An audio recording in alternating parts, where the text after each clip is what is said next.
The sun was falling low behind the walls of the great kingdom. The tall gates of the royal palace opened slowly as a rider came near. His name was Daniel Carter, a soldier who had been gone for many years, had left his home to fight in wars across distant lands, and now he returned, called back by the queen herself. His horse was tired, but his eyes were sharp. He carried the weight of many battles, yet he still felt uneasy about why he had been summoned. Inside the palace, the grand hall was filled with nobles and guards. The queen, Margaret Hale, sat high upon her throne, her crown shining under the light of the torches.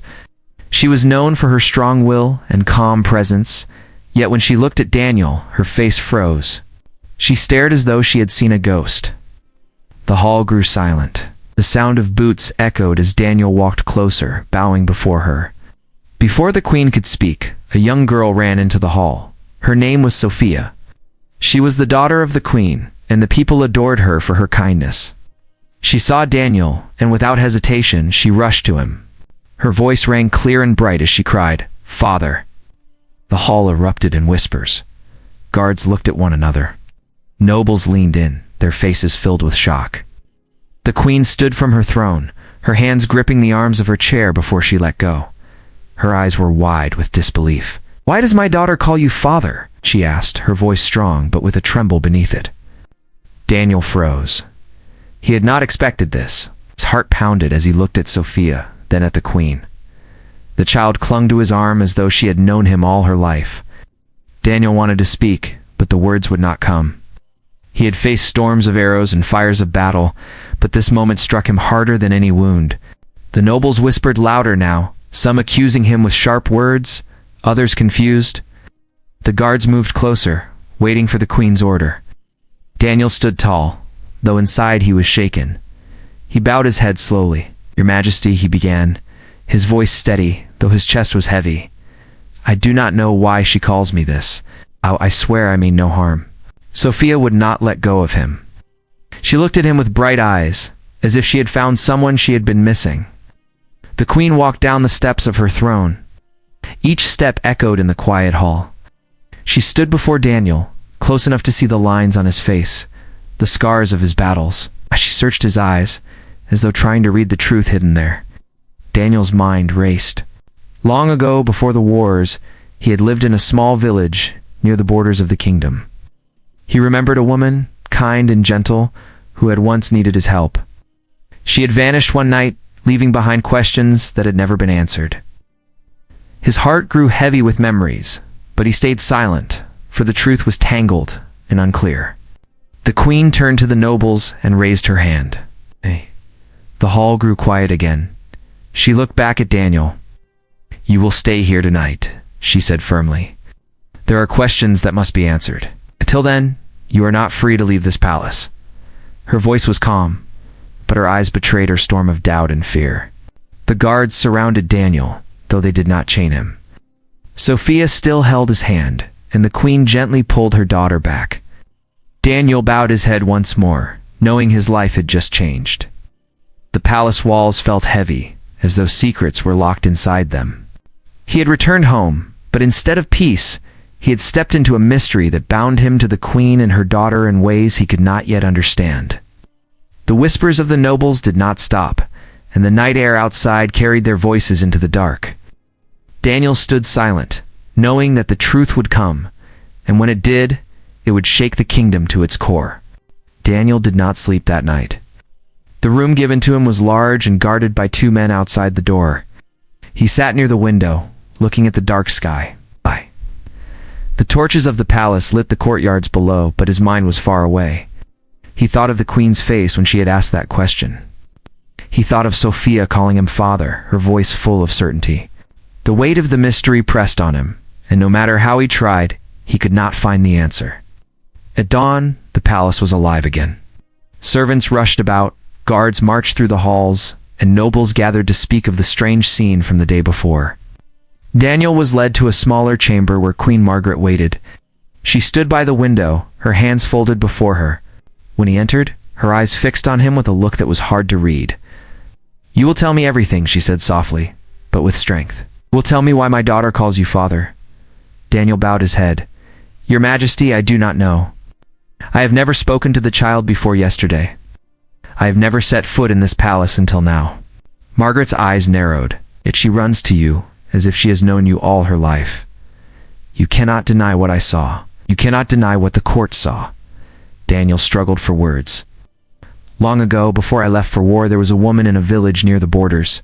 She was in danger, and I saved her life. She looked much like you. I never saw her again." "Could she have been someone close to you?"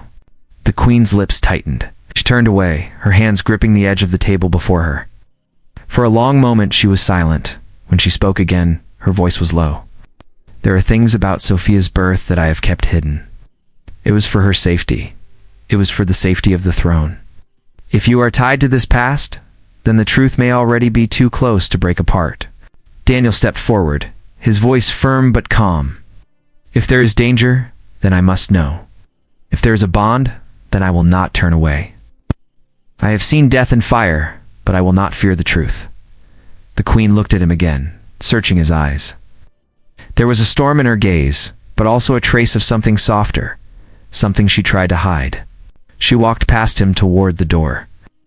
"You will remain in the palace. I will decide what is to be told.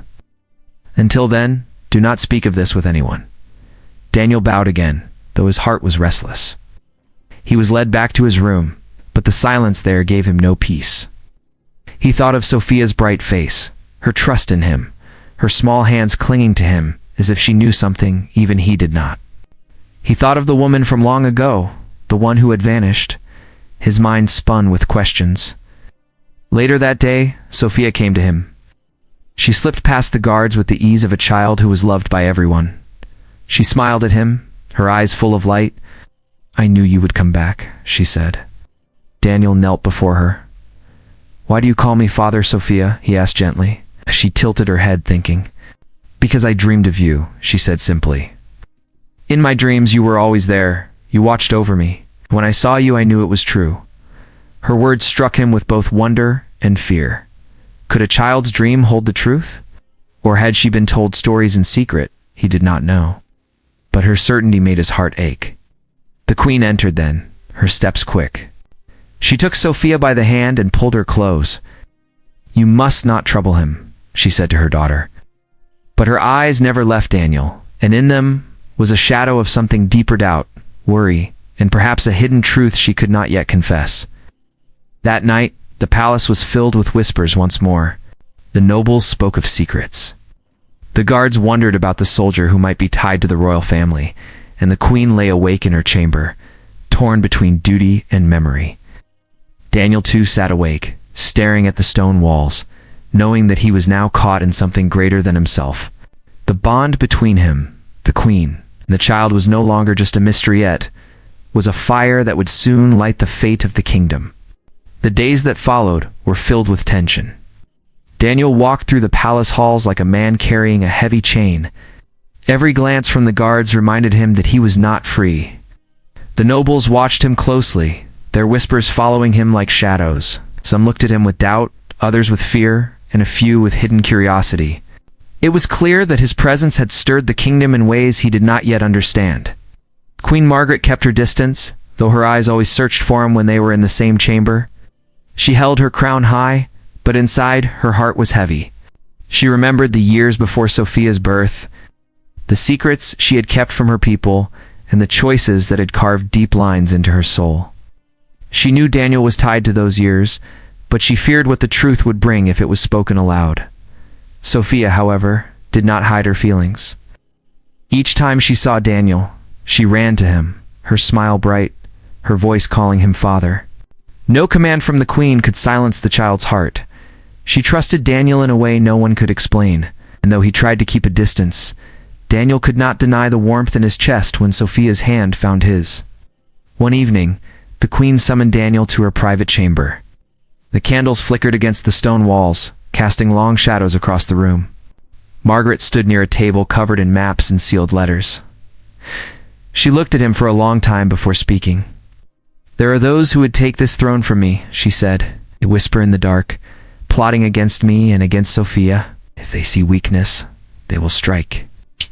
Your return has given them a reason to speak louder, as they call you a threat, a danger to the crown. Daniel listened in silence, his jaw tight. "I did not ask to be here," he said at last. "I was called, and I came. But if there is danger to the child, I will not stand aside." Margaret's eyes softened, though her voice stayed firm. "You speak as though she belongs to you." Daniel stepped closer. "Perhaps she does. Perhaps the blood that runs in her veins is tied to me. If that is true, then I cannot walk away." The queen turned her gaze to the window, the night sky stretching far beyond. Her voice grew quiet. "The truth is not simple. There are bonds that must remain hidden. But the walls are closing in, and soon the truth will rise, whether I wish it or not." Daniel waited, but she said no more. She dismissed him with a wave of her hand, and he left the chamber with more questions than before. That same night, a group of guards loyal to the queen's enemies gathered in the outer halls. They whispered of betrayal, of removing Daniel before he grew too close to power. But Sophia overheard them as she wandered the corridors. Frightened, she ran to Daniel's room and told him what she had heard. Daniel's heart burned. He knew the palace was no longer safe, not for Sophia and not for the queen. He placed a hand on the child, his shoulder, and promised her he would not let harm come. For the first time in many years, he felt a purpose stronger than the call of war. It was not the kingdom that held him here, it was the bond with this child who believed in him. The next morning, the council gathered. Nobles filled the chamber, their voices rising with anger and suspicion. Some demanded Daniel be cast out, others wanted him locked away. Queen Margaret stood tall, her crown shining, her voice cutting through the noise. "Daniel Carter will remain," she declared. "He will serve as protector to Sophia until I decide otherwise. Anyone who dares to defy me will answer for it." The nobles fell silent, though their faces burned with discontent. Daniel bowed to the queen, though his eyes locked with hers. He knew she was testing him, forcing him to prove his worth before the kingdom. That night, as the palace settled into uneasy silence, Daniel prepared himself. He had been a soldier all his life, but this was different. He was no longer fighting for honor or land. He was fighting for a child who called him father, for a queen who held secrets too heavy to bear, and for a kingdom that would soon be tested by fire. And in his heart, he knew the greatest battles were yet to come. The palace grew darker with each passing night.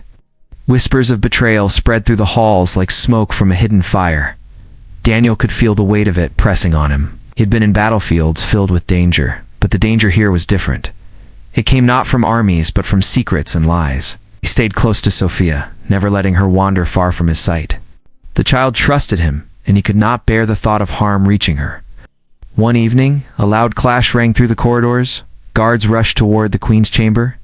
Daniel followed, his steps quick and sure.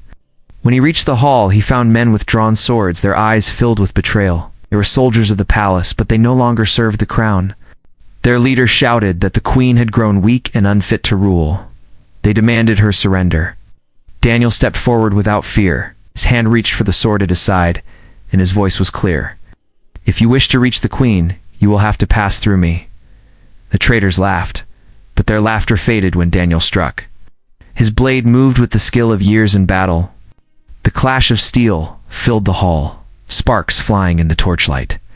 The queen stood behind him, her eyes wide, but she did not run.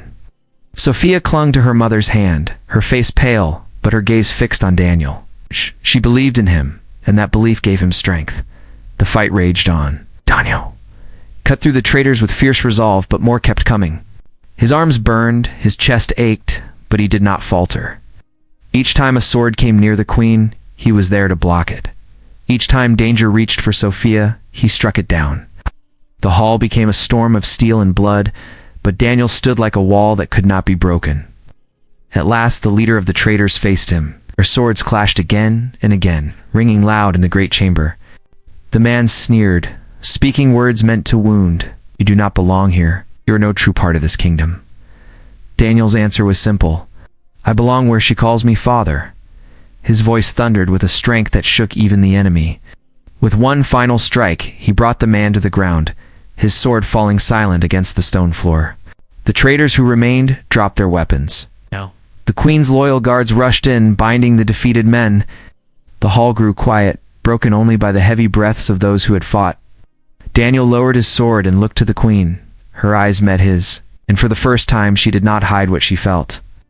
There was no anger, no doubt, only a deep, unspoken truth. Sophia ran to Daniel and wrapped her arms around him. She pressed her face against him and whispered, "I knew you would save us." His heart swelled with both pride and sorrow. He had fought in countless battles, but this was the one that mattered most. That night, the palace was tense, but alive with whispers of his bravery. Many who had doubted him now spoke of him as a hero. Still, Daniel knew this was only the beginning. The traitors had shown themselves, but others remained hidden. The kingdom was still in danger, and the truth between him and the queen was still locked away. Later, the queen called for him in the quiet of her chamber. She stood by the fire, her crown set aside. Her face was pale, but her eyes burned with strength. "Tonight you proved your loyalty," she said. "You stood not as a soldier, but as something more. I can no longer deny what my heart knows. Sophia is tied to you, and because of this, the kingdom itself is tied to you." Daniel bowed his head. "Then let me stand by you. Let me guard both you and the child. Whatever storms come, I will not leave." The queen stepped closer, her voice softer, but filled with weight. "Then know this. The storm will come soon, and when it does, the fate of the throne will rest not only on me, but also on you." Daniel lifted his eyes to hers. He felt the truth in her words, and though the path ahead was dark, he was ready. He had found his place, and he would not turn away, no matter the cost. The days after the battle were filled with unease. The traitors had been defeated, but their shadows still lingered. Rumors spread quickly across the kingdom, and every village whispered about the soldier who had fought beside the queen. Some called him a hero, others feared he might become too close to the throne. The people waited for answers, and the court demanded the truth. Daniel stayed near Sophia at all times. She followed him with trust in her eyes, never doubting his place in her life. He trained in the courtyard, his sword flashing under the sun, while she watched proudly from the steps. There was no question, he was her father, and nothing could change that. The queen saw this bond, and though it filled her heart with both comfort and fear, she no longer tried to deny it. At the next gathering of the nobles, the queen walked into the hall with Daniel at her side and Sophia between them. The nobles rose to their feet, their voices a storm of questions. The queen lifted her hand and silence fell. She looked at Daniel for a long moment before turning to face the court. "Yesterday he stood against those who would have taken the throne," she said. "He fought not for power, not for glory, but for me and for Sophia. His place here can no longer be questioned. The truth that has been hidden must now be spoken." The chamber held its breath. Daniel's heart pounded as the queen's voice rang clear. "Daniel Carter is more than a soldier of this kingdom. He is bound to my daughter by blood. He is her father. Because of this, he is tied to the crown itself." Gasps filled the hall. Some nobles shouted in anger, others bowed their heads in acceptance. The guards stood straighter, their loyalty clear. Daniel looked at Sophia, who smiled at him with joy, her small hand clutching his tightly. The queen's words had given voice to what the child had always known. The council argued through the night. Some claimed his presence threatened the line of succession, while others believed it gave the throne greater strength. Through it all, Daniel remained silent, his mind calm. He had not asked for this place, but now it was his and he would carry it with honor. The days turned into weeks, and slowly the kingdom began to accept the truth. The people in the villages spoke of the queen's courage and of the soldier who had stood against traitors. Songs were sung about the night of the battle. Children played in the streets, pretending to be Daniel fighting off shadows while protecting the queen and her daughter. His name spread, not as a wanderer or a soldier, but as part of the royal family. But peace was not easy. There were still those who waited in secret, planning to strike when the moment was right. Daniel knew this, and he never lowered his guard, trained the palace guards, taught them discipline, and prepared them for the dangers that lay ahead. At night, he walked the walls, watching the horizon, knowing enemies were always near. Sophia stayed close to him, growing braver with each day. She spoke of the future, of a kingdom strong and safe, and of her wish that he would always remain by her side. Her words filled him with a strength he had never felt before. He had fought many wars, but this was the first time he fought not for duty alone, but for love. One evening, as the sun set over the kingdom, the queen stood with Daniel on the high balcony. The land stretched before them, fields golden in the fading light. Her voice was steady, but her eyes were softer than they had ever been. "You have given this kingdom more than I could have asked," she said. "You have given Sophia the truth, and you've given me the strength to face it. Whatever lies ahead, we will face it together." Daniel looked at her, then at Sophia playing nearby. For the first time in many years, he felt peace. The battles of his past no longer haunted him. He had found his place, not in distant lands, but here, beside the queen and the child who called him father. The kingdom would still face storms, but now they would face them as one. And as the stars rose over the palace, Daniel knew that the future, no matter how dark, would be worth every fight,